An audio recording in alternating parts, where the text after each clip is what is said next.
So I want to thank Her Excellency Martha Vera, who's the Honorary Consul of Spain for El Paso area. Martha, welcome. Uh, So much for having me, Don we Daniel. we have a lot to share in this compressed meeting, video Zoom meeting, but I want to focus on a very special project that you have been working on and are working on and are expanding. And I want to make sure I got the wording right. It's the Camino Real de Tierra Adentro. Is that right? Correct.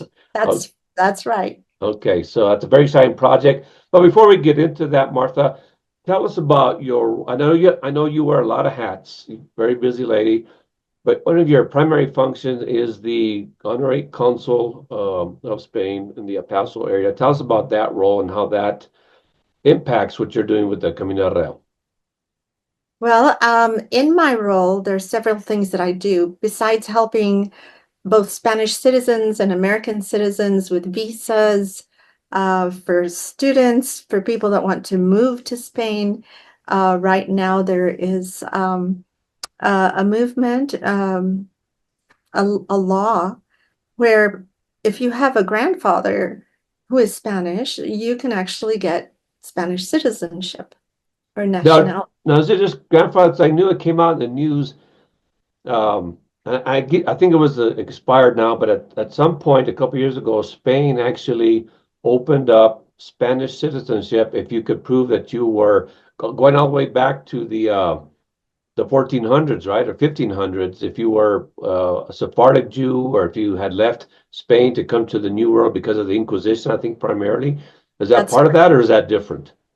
It's actually different. That's what I So thought. if you had a grandparent, they probably came here during the Civil War and around that time. That's during the So Franco right era, right? now, the Sephardic Jew process kind of ended, and then this one started. But they usually kind of go back and forth. So there's still windows that will be open for nationality. Okay, very good. So tell us about the Camino Real. And there are, so the Camino Real generically means the road north, basically, right?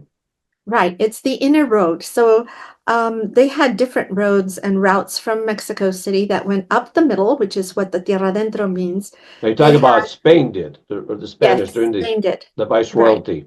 Yes, it was a royal highway. There is the Camino Real de las Californias, the Real de Tierra Afuera that goes through San Antonio, the Camino Real de las Floridas. So we were going to California, we were going to the Floridas from that central route. So it's a Now, very now what's not taught in the history books is that during the heyday of the Spanish era in the 1500s, maybe even in the 1600s, Mexico City was one of the most populous, most prosperous, wealthiest cities in the world at the time. yes, it was considered the crown jewel of Spain, and was an amazing place. It was very prosperous. There was a lot of hustle and bustle.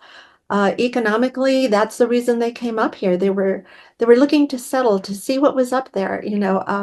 Coronado had been here, Espejo had been up here, and finally for the Camino Real de Tierra Adentro, which actually is a 1,600-mile trade route that served to connect various indigenous and Spanish settlement cities, viceroyalties along the Camino. That went from Mexico City all the way to San Juan de los Caballeros, which today is called Okayewenge. So that's also Espanola, north of Santa Fe, New Mexico, Yes, right? yes. Okay. All right. So what is it that you're trying to do? And tell us about the role that UNESCO, United Nations, what's an acronym UNESCO for? UNESCO stands for the United Nations Educational and Scientific and Cultural Organization.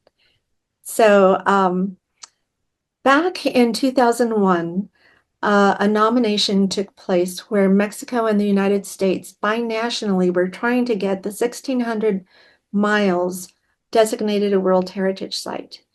Because of politics and a lot of BLM land and National Park Service land, it didn't happen for the United States side.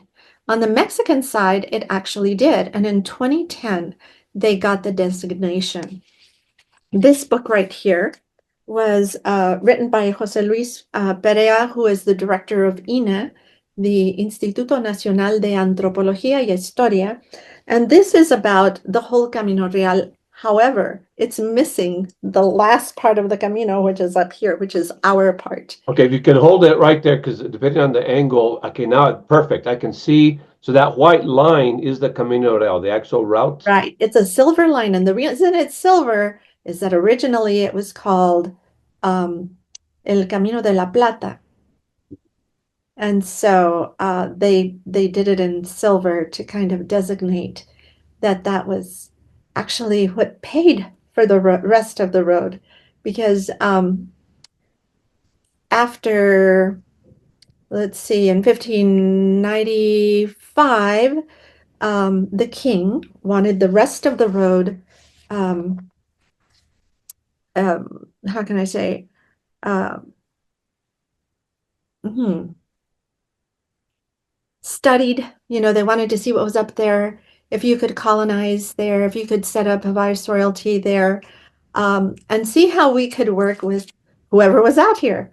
Well, So it's human nature to see what's beyond the horizon, right? that's Just right. to see what's up there, because I mean the world was not known, the full extent of the world, especially in the Right. Western Hemisphere. I just wanted to share that because part of the narrative and part of the Black legend, which we have talked about, depicts Spain as greedy and evil and lusting after treasures. I mean, we've heard of the seven cities of gold, Cibola, right? And a Yes. lot of it was just pure exploration, what's out there and who's It out was there.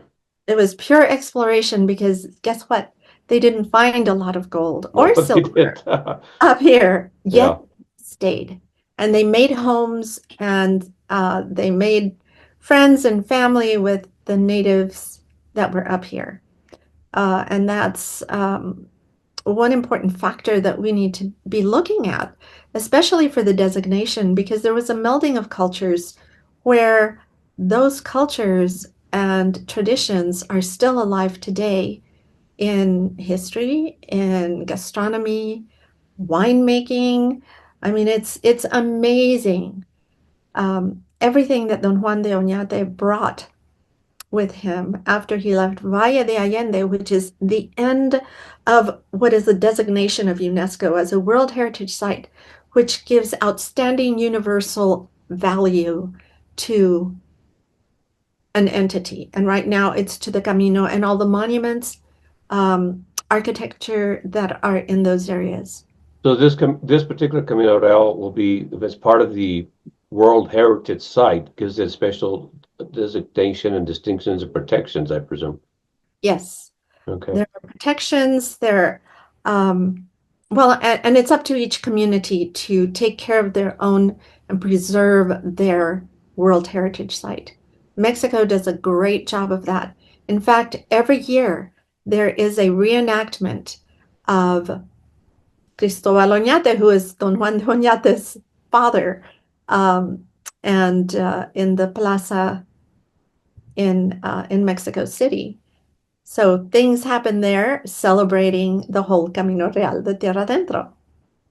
So let me get this straight. So Don Juan de Oñate, who's villainized by some up in the north in New Mexico, and his statues and schools and everything with his name is vilified, but his father is actually celebrated in Mexico. Is that what you're saying? Yes, absolutely. Wow, okay, I didn't know that. So So, is that ironic? yes. Um, and so I think that we need to revisit our history and exactly what Yes. happened. Yeah. Really understand what it was that was happening then. Things that are happening now were happening then. And so I think that's going to change a lot of our history. In fact, all of the wonderful cultures that we have in Europe right now, that we have in Spain, is not just from the Spanish people, but it came from the Greeks, from the Celts, from the Romans, other people that came The there, Moors, the Moors. conquered the Moors. Oh Uh, my goodness, the Alhambra was built by the Moors, right? Yes, the Alhambra in Granada, Alhambra, the Mezquita in Cordoba Cordoba. Hmm. Palace, just beautiful, beautiful architecture, and they do not get rid of their monuments. And so we need to learn to Hmm. keep them because that is our, how do you say, patrimonio, our heritage, uh, and and that's important for the state of New Mexico, for the state of Texas. Texas is very much about retaining that history. In fact, um, San Antonio has three historical landmarks, and these are World Heritage Sites. They have already been recognized, and they are the missions. And we all know about the Alamo. That's one of them. And so we have two more missions there. Hmm. And so we want to begin recognizing what we have in our area because not only is it going to give us value and pride, it's going to give us tourism and economic development because this route was, is, and always will be an economic route. Well, even to this very day, right? From El Yes, Paso all the way up, to Albuquerque, to Socorro, to Santa Fe, to Okewinge, Española, to Taos, and all the way up all north the to way up. Colorado. Yeah, Yes. yeah. All the way It, up. And interestingly, it's not just by land, it's by air. And that's something that we haven't thought about it, is that we are following that same path with our airplanes. oh, very interesting. So So, we're going from there to California. I mean, that's how we do and how we get to Florida. so this Camino Real, it crosses through private land. You said BLM land, which complicates what you're trying to do. I think you said Ted Turner's ranches and uh, Yes, the spaceport. yes, So Spaceport tell us a America. little bit about that, what's in the middle of that, and what you're trying to do, and how possibly anybody viewing this video can help out or get involved. Yes, we want everyone to get involved. In fact, it would be, I think, a wonderful thing for Spaceport America and for Ted Turner's Ranch to know that, and I don't know if anyone has visited Ted Turner's Ranch, but they actually have wagon wheel ruts from Don Juan de Oñate's Oh, wagons. wow. So that is a wow factor. Mhm. If we could have people come and visit that, um, understand the Spaceport America. It's right on the Camino Real. Why is it so?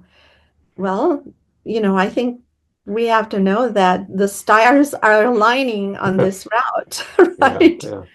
Well, And there's even an American version of that, the Santa Fe Trail, and has yes, a marker. It's recognized. I don't know what the designation is in the within the United States or the Interior Department, but I know it is recognized as Santa Fe Trail. I think it's from Missouri somewhere, or St. mhm, Louis, to Santa Fe. There's a marker on the plaza where it yes, actually ends. There's a street, a famous street in Santa Fe, Old Santa Fe Trail, which is part of that trail. So this is not unique to Mexico or Spain. This kind of designations, are recognized. right. And actually, our Camino Real on the US side is recognized by the United States as a National Historic Trail. What we need to do now is register our monuments as National Historic Monuments. And so I think once we can get that designation as well, it'll be very easy to get the UNESCO designation as World Heritage Site. Not only are we looking at it as UNESCO ICOMOS, but the Vatican is looking at this whole 1,600-mile route as a holy route, as the route that Christianity took to bring it To spread to, Christianity. Yeah, yeah. yes, to spread Christianity. So I've And heard of this Camino when I was in Spain, and I think there's a film called it's pretty famous, the Camino, which the goes way, from the Camino. It's called the Camino from it's a trail from ostensibly it was the trail or the route that King James, one of the apostles, when he was buried, he's beheaded. His body was taken to Spain and to Santiago is the legend right, one, and so the Camino they call it the Camino, and it's a pilgrimage that people take from yes, Spain all the way to Santiago. And is that a World Heritage? that is a World Heritage Site. In fact, all of the Definitely the three routes, Vatican, definitely the Vatican recognizes that, of course. yes, Yeah. Yes, it's recognized by the Vatican as a holy road, which is why it's used that way. So the Camino Real de Tierra Adentro could actually be that kind of pilgrimage. Okay. And you mentioned the spread of it was a vehicle which helped spread Christianity because we know that unlike other European powers of the time, Queen Isabel and Spain, they mandated that all expeditions, I think virtually all, I can't say all, I don't know for sure, but virtually all expeditions had priests with them. That's why they brought the wine and brought the cattle and the sheep to They spread brought bees for bees. the wax. Yeah, Wow, yeah. And so it was instrumental in spreading Christianity. And now what I'm getting to is that if you look at the 23 pueblos and tribes that are in New Mexico, which there's more than any other state. And it's not because there are more natives here than in other places. It's like they had the protections of Spain, but I think virtually everyone has their own church. Even yes, after the Pueblo revolt, which some churches were destroyed, they rebuilt them. So yes, that blending of cultures, native, and of course there was, of people were of the time. There was conflict and going back and forth between, their native traditions and they call it religion, but it originally wasn't a religion per se. But now there's a blending of both cultures. So yeah, it is very important, not just for the Spanish heritage, but the Catholic Christian heritage as well. right. And I think it's important that you mentioned about the pueblos because there are pueblos on our list that are designated World Heritage Site, um, future World Heritage Sites. So that's very good too, because since 1630, all of those pueblos had land grants or land plots that were given to them by the Spanish because the Spanish were not supposed to live in their areas. So they had marked off those areas saying this belongs to this pueblo, this belongs to this pueblo. And so they had those documents. What Right. happened is that during the Pueblo Revolt, they were all burned, Mhm. unfortunately. And that is a study that I was just doing and found that out. Then they were given um, the land grant again in 1751. So And they were yeah, that's why recognized. they're all there. Yeah, and I'm not sure given was the right term, but they were recognized. Yes, they were Be- recognized. They They were, were what I'm saying is that this document was given to them right. to say, yeah, you guys live there. This is where we're going to live, and Yeah, nobody can ever take that property from you. because prior to the Europeans and the Spanish primarily coming over, those lands were in flux. I mean, Right, the one rated is whoever had rated the last owned that land, but there was nothing. They didn't have the real right. language, they didn't have rule of law. So, yeah, the Spanish gave them that stability. Also, to finish that story, then the when Mexico gained their independence, I think it was 1821, Mhm. and ceded, this area, from Mexico to California, as we know, to Utah, to the Americans in the Treaty of Guadalupe Hidalgo, which ended the war or certified the war. Those pueblos were recognized in that treaty, and the pueblos today still use that treaty in their fights with the federal government in federal court. They use the lands in the what recognized in the Treaty of Guadalupe Hidalgo. So this is all very historic, and it needs to be recognized. And anything we can do, and I'm sure there's a lot of people watching this that want to get involved. Now you are as we speak today. This is January 16th. I'm sorry, 18th, January 18th. You will be coming up to Santa Fe for a conference from the 19th to the 21st. So on the 19th, Actually, the 29th through the I'm 30th. sorry, the 29th through the 31st. Yes. And so we are going to hold a reception for you. We started the United States Hispanic Anti-Defamation Association as an umbrella organization. We're going to host you for a reception, and we want to invite people to come to that, meet you, and learn more about this Camino Real, uh, Tierra Adentro. De tierra adentro. Yeah, Yes, it's very exciting, and I hope that we get everyone to buy into this because it's going to take all of us. It's going to take a village because we all have to do all of our documentation. We need local, we need state, we need federal governments to be helping because part of what we need to do is have ICOMOS. We need to make a nomination and put it on the tentative list. That tentative list is very long. And since the first half of the Camino Real is already designated, what we're going to do is we're going to be annexed by Mexico. The United States has to come in, it has to be done binationally to take that road all the way up to Okeowenge. And so, in doing that, we need to collect all our history, all our archives, and the importance of music, the importance of dance, the importance of food, wine along the Camino. It's it all makes part of that culture. And there's so many of us that are actual descendants of the people who came here. right, So, and that's another beauty. So um, that's what's so valuable about where we live. right. And there's a descendants of the Uñate expedition live here. Yes, We even have a Facebook group. yes. So yeah, our histories, it would be, I'm sure they'd be very interested in learning about this. Do you have a website? How can people stay in touch with you, stay in touch with the progress, and possibly, be involved? I can give you my email address. I do not have a website, although I am working on one for UNESCO now. So what is your email address if people want to reach My you? email address is consulspain@gmail.com. That's CON as in Nancy, S as in Sam, UL, Spain @gmail.com.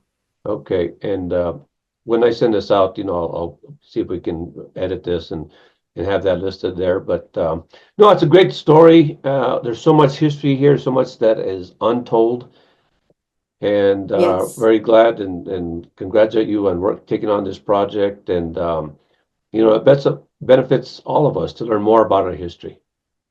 Right. We may have people along the Camino who actually have stories that we've never heard, Right, and right, that is something else that needs to be documented. right. Um, our forefathers, the Spaniards, were amazing at keeping documents and archives, and Yes, we need to follow in that suit.